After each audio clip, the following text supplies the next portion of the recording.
visibility was gone. The wind carved through wool like a skinning knife. Charles Harlow had lost the line of his own cabin 2 steps back. This is how it ends. Frozen upright like a fence post. Then, through the white, a light, a lantern swinging low, emerging from a snowbank as if the earth itself had grown a door. You are not dying tonight, Harlow. Not while the mole man has a say. But by the time Joseph Reed dragged his half-frozen neighbor into the buried tunnel, Charles was already unconscious, never knowing who had pulled him from the storm. 3 months earlier, no one in Johnson Creek would have believed it. Joseph Reed spent his autumn with a shovel, not an axe. Every night, he sketched the same thing, a web of covered trenches linking cabin to barn to well, as if he planned to live like a mole. They'll think I am mad, but one blizzard, just one, and they'll see. He made a promise in the dirt, never step outside again. Not his wife, not his son. His neighbors called it an obsession, digging his own grave. They had no idea it would become their only way out. That night, by the fire, Joseph unrolled his sketches and told Anna his plan. Roofed trenches, timber-laced. From this room to the barn, the woodshed, the well, we won't face the wind again. Joseph, that's months of digging. The whole valley will think you've lost your mind. Let them. I've seen what open ground does to a man in a blizzard. I won't see it happen here. He means his father. Every winter, the same ghost drives him. Before Anna could answer, the door swung wide. Charles Harlow leaned against the frame with a smirk. Still digging on paper, Reed? The only tunnel you'll finish is the one to the cemetery. You'll thank me when the real snow comes. Charles, if you are still standing. I'll build a snow fort and laugh while you two are buried alive. Madness. He left laughing, but Joseph rolled up his plans and set his jaw. The shovel would start tomorrow. By dawn, Joseph was already ankle-deep in frozen earth, swinging the pickaxe in a steady rhythm. Elias, bring me that timber. We'll brace the walls before they freeze. On the ridge above, a small crowd gathered, their breath clouding in the cold. Well, look at that. The mole man is digging his own grave. Joseph ignored them. He worked until his hands bled, fitting beams into the trench. Mama says your hands look like raw meat, Papa. Anna appeared at the trench's edge, bucket in hand, her face tight with worry. Anna, I was 8 when my father walked out into a storm like that. He never reached the barn. I stood at the window and watched him disappear. That's why you've been digging like a man possessed. The memory was a wound that never closed. It drove every shovelful of earth, weeks blurred into frost. By the time the first snow dusted the hills, the tunnels were finished. 300 feet of timbered earth. Not a breath of wind can find us now. That afternoon, a light snowfall came, and the family moved from cabin to barn without stepping outside. Papa, I didn't even get cold. Charles watched from his porch, his boots planted in the fresh powder. A dusting proves nothing, Reed. Wait for a real blow. You'll freeze underground like a rat. Bet your pride on it, Charles. My tunnels hold. You owe me a day's labor. They fail, I'll dig you a grave. They shook on it, but by week's end, the sky began to change. Old trappers came down from the ridges, their mules loaded with traps. They smelled iron on the wind. They're calling it a generation storm. This isn't a test, it's a reckoning. The storm fell like a hammer. One moment there was twilight. The next, the world dissolved into a screaming white wall. Joseph led the horse and cow down the tunnel ramp, their hooves echoing on the timber floor. In you go, steady. You'll stay warm here, I promise. In the central passage, Anna held Elias close, the boy's eyes wide as the wind howled above. Across the way, Charles Harlow stared through his cabin window, refusing the tunnel's offer. I won't burrow like a rodent. My walls have stood for 10 winters. They'll stand this one. But the walls began to shake. The blizzard struck with the sound of a river breaking through timber. Joseph rammed the last timber into place, sealing the tunnel mouth against the fury. It sounds like the earth is splitting open. Is it going to collapse? The tunnels groaned, but held. Outside, the settlement vanished under white, and Charles's cabin became an island in a frozen sea. The first night underground stretched into a long, howling darkness. The wind above never stopped screaming. Papa, is the storm going to find us down here? No, love. Your father built these walls to keep us safe. Listen to my voice, not the wind. Stay here. I need to walk the line. Every seam has to hold. 50 paces toward the barn. He found it, a thin ribbon of icy air slicing through a crack between two timbers. That's how it starts. One seam. Then the cold eats everything. He packed frozen mud into the gap with bare fingers until the draft died. Then, he stood still, listening. Outside, Charles Harlow fought his way toward the barn, snow blinding him after 3 steps. Damn this. The latch was right here. The barn was right here. He staggered in a circle, the cold chewing his lungs, and only the rough wall of his cabin saved him from vanishing into the white. Joseph moved through the tunnel to the barn end. The horse and cow stood calm, their breath steady. No frost on the timbers. No ice in the hay. It shouldn't be this warm. Easy, girl. You are safer down here than I ever hoped. He returned to find Anna awake, her face softer in the lantern glow. I kept waiting for the cold to find us. It hasn't. Joseph, this is a miracle. We're not out yet, but the walls are holding and the animals are alive. That's more than I expected. Across the buried settlement, Charles watched the last log crumble to embers. That was the last of it. The woodshed might as well be on the moon. He tried the door again, but the drift was immovable, and the wind tore the breath from his lungs. He slumped against the wall, the cold creeping past the frost-lined windows. His pride was suddenly losing to the arithmetic of survival. Joseph paused near the barn end, pressing his hand flat against a timber. The wood wasn't just dry, it was warm. Anna, the snow above, it's a blanket. The tunnels are holding heat like a cellar. Then we're truly safe. You were right, Joseph. But Charles, he's out there with no wood. He won't last another night. He called you a mole man. He bet against us. Why risk our safety for him? I watched a father freeze. I can't watch another man die. In his cabin, Charles clawed at the door again, but his fingers were too numb to grip the latch. Margaret, your hands are so cold. Come to the fire, love. There was no fire. Margaret had been dead 6 years. Charles sank into delirium. I have to try, Anna. I won't let another father freeze. Joseph didn't wait for dawn. He grabbed his shovel and marked the tunnel wall toward Charles's root cellar. Joseph, you'll tear the whole tunnel down on top of us. He isn't worth our children's lives. Then I'll dig carefully. But I won't sit here while a man freezes 30 yards away. Papa, I can carry the dirt. Let me help. The pickaxe swung in the cramped space. Dirt crumbled, and Joseph passed bucket after bucket to Elias. A tremor ran through the ceiling. A timber groaned, and a chunk of earth fell behind him. Stay back. I'll shore it again. He worked faster, the small collapse a warning. Then, through the earth, a faint sound, a moan. That's him, still alive. Elias dragged another bucket away, and Joseph pressed on, the sound of Charles's delirium now a guiding thread through the darkness. Joseph's arms burned. Each swing of the pickaxe sent jarring pain through his shoulders, but the sound ahead grew clearer. Then the ceiling gave way. A thick slab of earth slammed down, burying his lower half and pinning him against the tunnel wall. Number. Not now. I am too close. He clawed at the dirt with bare hands, ignoring the splinters and the weight pressing his ribs. Inch by inch, he pulled himself free. Margaret, tell the children supper's ready. I'll be in soon. But his chilled fingers touched only frozen floorboards. The light in his eyes was fading. Joseph's pickaxe punched through rotten wood. A blast of freezing air rushed past him, carrying the stench of a dying fire. Harlow, Charles, look at me. I am here. Charles lay crumpled against a crate, lips blue, eyes half open but unseeing. Joseph dragged him into the tunnel and pressed a hand to his chest. A heartbeat, faint, but there. The rescue had come, but the fight was far from over. Joseph wrapped his own coat around Charles, tucking the shivering man into a heap of blankets near the lantern. Anna brought the broth, her face tight with unspoken anger.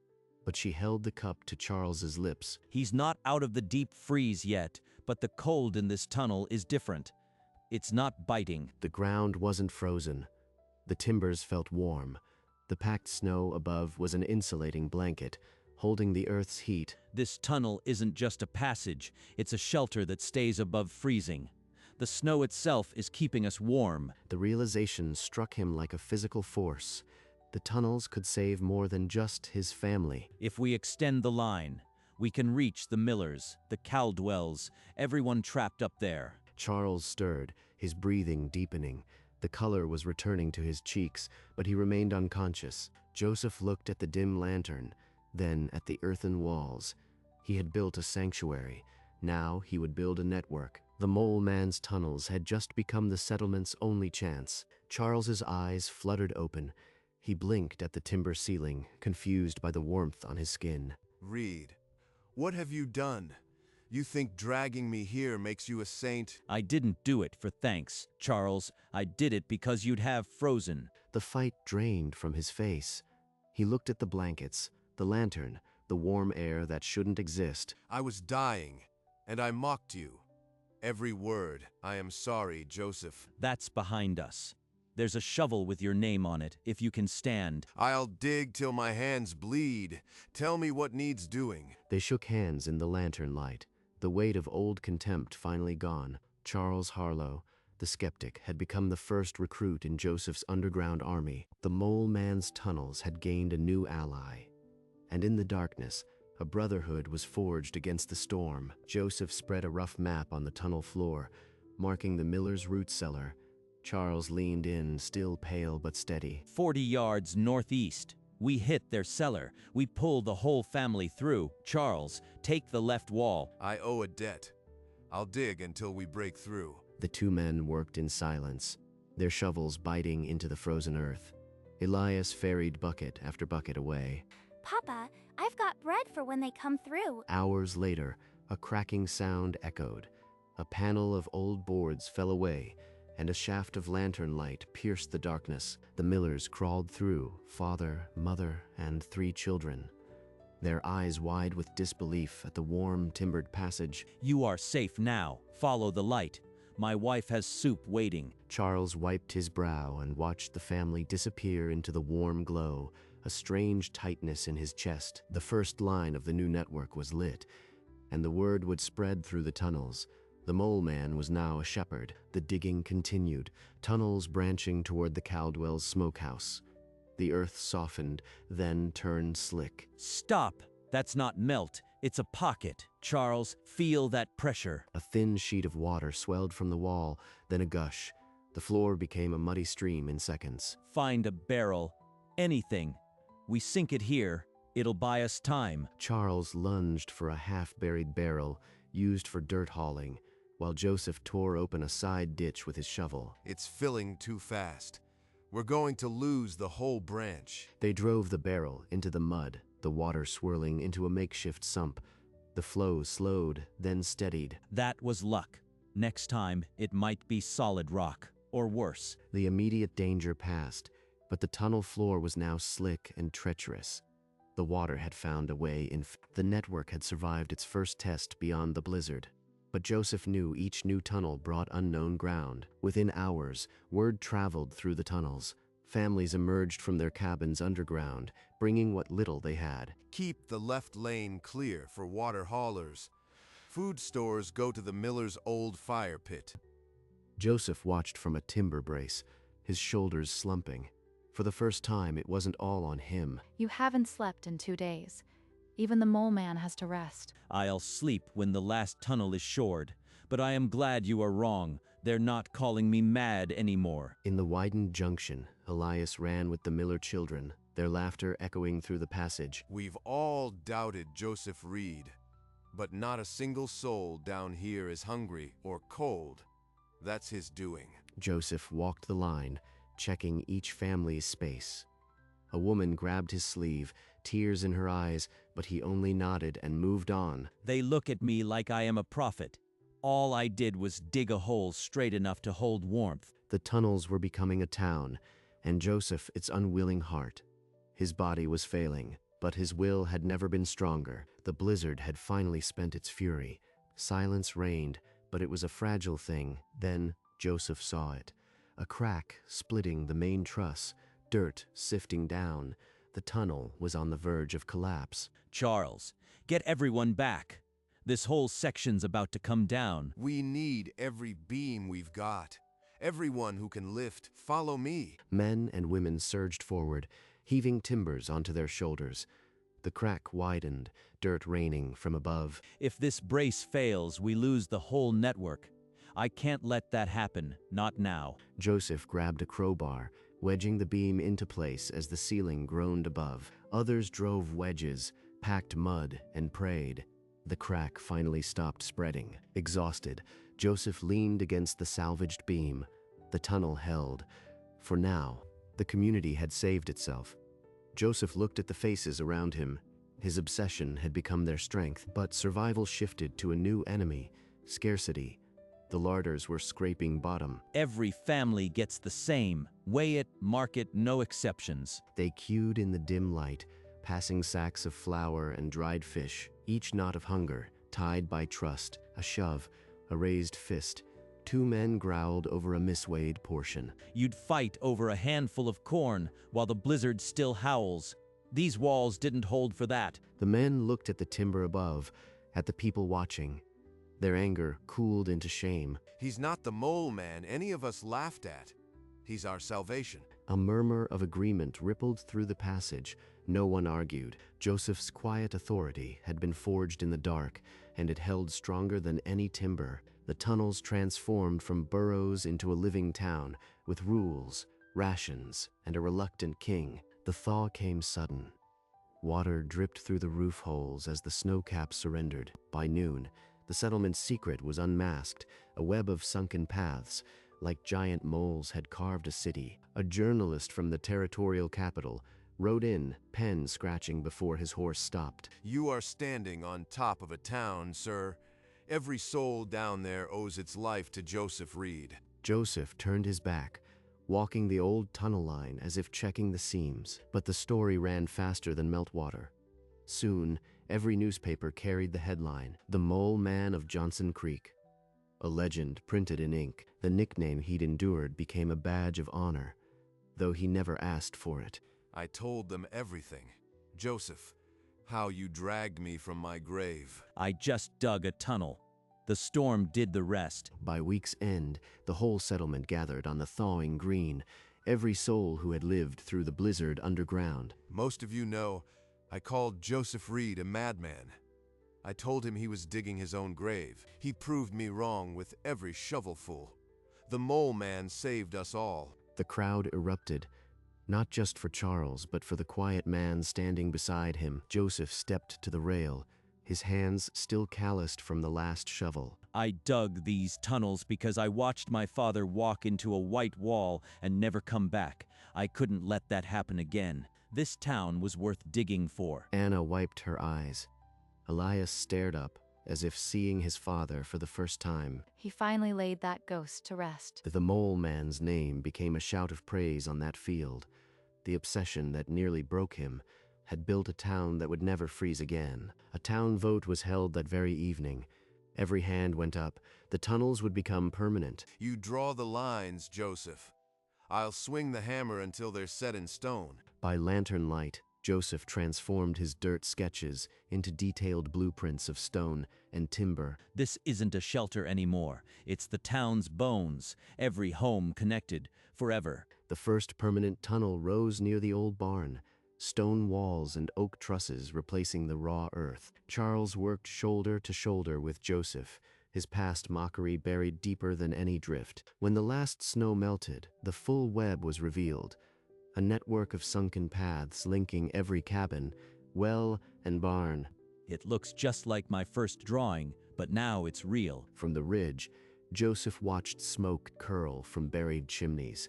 The mole man's dream was now the town's backbone. Johnson Creek would never face a winter alone again. One winter later, the stone and timber tunnels glowed with candles and evergreen boughs. Remember when I said you'd freeze like a rat? I've never been happier to be dead wrong. Elias chased a shaggy dog through the crowd, both of them barking with laughter. No wind, no cold. Just this. You gave us a world under the snow. I just dug straight. You made it a home. The winter festival became a tradition, a celebration of stone and soil that no blizzard could touch. Charles and Joseph walked the line together, no longer rivals but brothers in the earth. Anna leaned into Joseph's shoulder, their son's laughter, the only music they needed. This was always the real plan. Not the tunnels, but this. The mole man had given them a simple rule: never step outside again.